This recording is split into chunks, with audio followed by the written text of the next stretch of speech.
All right, I have another bedtime story for you guys. This is another book by one of my favorite authors, Robert Munsch, and he writes such silly stories. Don't try this at home, but enjoy my story called The Firestation, written by Robert Munsch and Michael Marchenko. Michael and Sheila were walking down the street. As they passed the fire station, Sheila said, "Michael, let's go ride a fire truck." "Well," said Michael, "I think maybe I should ask my mother, and I think maybe I should ask my father, and I think we should go in," said Sheila. Then she grabbed Michael's hand and pulled him up to the door. Sheila knocked. Blam, blam, blam, blam, blam. A large fireman came out and asked, "What can I do for you?" "Well," said Michael, "maybe you could show us a fire truck and hoses and rubber boots and ladders and all sorts of stuff like that." "Certainly," said the fireman. "And maybe," said Sheila, "you would let us drive a fire truck." "Certainly not," said the fireman. They went in and looked at ladders and hoses and big rubber boots. Then they looked at little fire trucks and big fire trucks and enormous fire trucks. When they were done, Michael said, "Let's go." "Right," said Sheila. "Let's go into the enormous fire truck."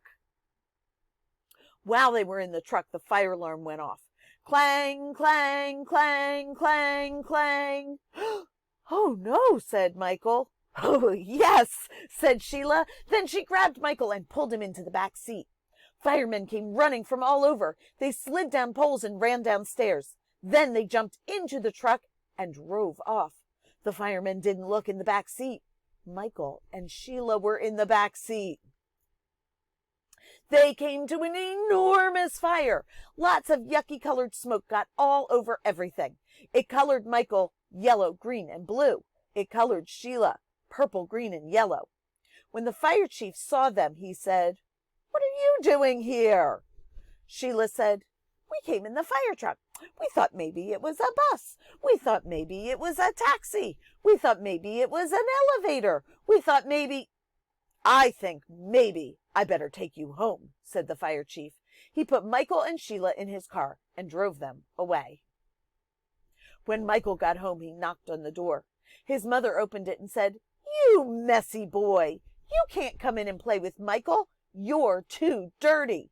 She slammed the door right in Michael's face. "My own mother," said Michael. "She didn't even know me." He knocked on the door again. His mother opened the door and said, "You dirty boy, you can't come in and play with Michael. You're too dirty. You're absolutely filthy. You're a total mess. You're—" "Oh my! Oh no! You're Michael!" Michael went inside and lived in the bathtub for 3 days until he got clean. When Sheila came home, she knocked on the door. Her father opened it and saw an incredibly messy girl. He said, "You can't come in to play with Sheila. You're too dirty." He slammed the door right in her face. "Ow!" said Sheila. "My own father, and he didn't even know me." She kicked and pounded on the door as loudly as she could. Her father opened the door and said, "Now stop that racket, you dirty girl. You can't come in to play with Sheila. You're too dirty. You're absolutely filthy. You're a total mess. You're—" "Oh my! Oh no! You're Sheila!" "Right," said Sheila. "I went to a fire in the back of a fire truck, and I got all smoky. I wasn't even scared." Sheila went inside and lived in the bathtub for 5 days until she got clean. Then Michael took Sheila on a walk past the police station. He told her, "If you ever put me in another fire truck, I'm going to ask the police to put you in jail."